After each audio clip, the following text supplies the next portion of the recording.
About 5 years ago, I lived downtown in a major city in the U.S. I've always been a night person, so I'd find myself bored after my roommate, who was decidedly not a night person, went to sleep. To pass the time, I used to go for long walks and spend the time thinking. I spent 4 years like that, walking alone at night and never once had a reason to feel afraid. I always used to joke with my roommate that even the drug dealers in the city were polite. But all of that changed in just a few minutes of one evening. It was a Wednesday, somewhere between 1 and 2 in the morning, and I was walking near a police patrolled park quite a ways from my apartment. It was a quiet night, even for a weeknight, with very little traffic and almost no one on foot. The park, as it was most nights, was completely empty.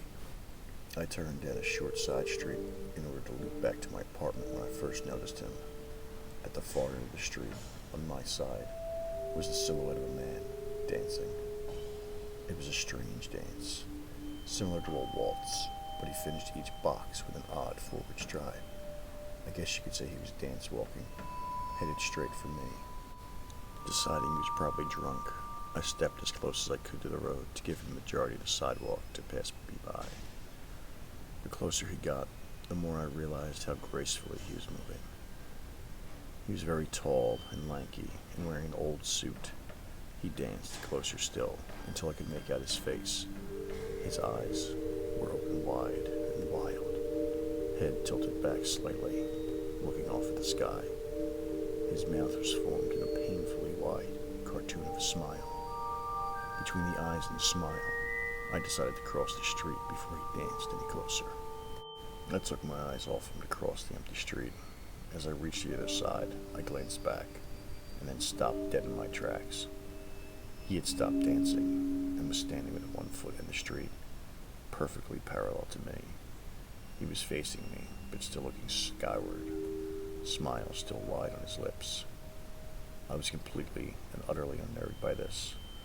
I started walking again, but kept my eyes on the man. He didn't move. Once I had put about a half block between us, I turned away from him for a moment to watch the sidewalk in front of me. The street and sidewalk ahead of me were completely empty.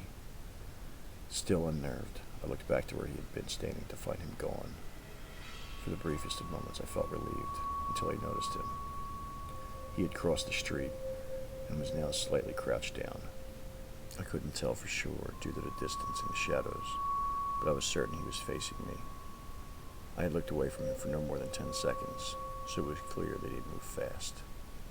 I was so shocked that I stood there for some time, staring at him. And then he started moving towards me again. He took giant, exaggerated, tiptoed steps, as if he were a cartoon character sneaking up on someone, except he was moving very, very quickly. I'd like to say at this point, I ran away, or pulled out my pepper spray, or my cell phone, or anything at all, but I didn't. I just stood there, completely frozen, as this smiling man crept towards me. And then he stopped again, about a car length away from me, still smiling his smile, still looking to the sky. When I finally found my voice, I blurted out the first thing that came to mind. What I meant to ask was, "What do you want?" in an angry, commanding tone. What came out was a whimper. What? Regardless of whether or not humans can smell fear, they can certainly hear it. I heard it in my own voice, and that only made me more afraid. But he didn't react to it at all. He just stood there, smiling. And then, after what felt like forever, he turned around, very slowly, and started dance walking away. Just like that. Not wanting to turn my back to him again, I just watched him go until he was far enough away to be almost out of sight. And then I realized something. He wasn't moving away anymore, nor was he dancing. I watched, in horror, as the distant shape of him grew larger and larger. He was coming back my way, and this time, he was running. I ran too.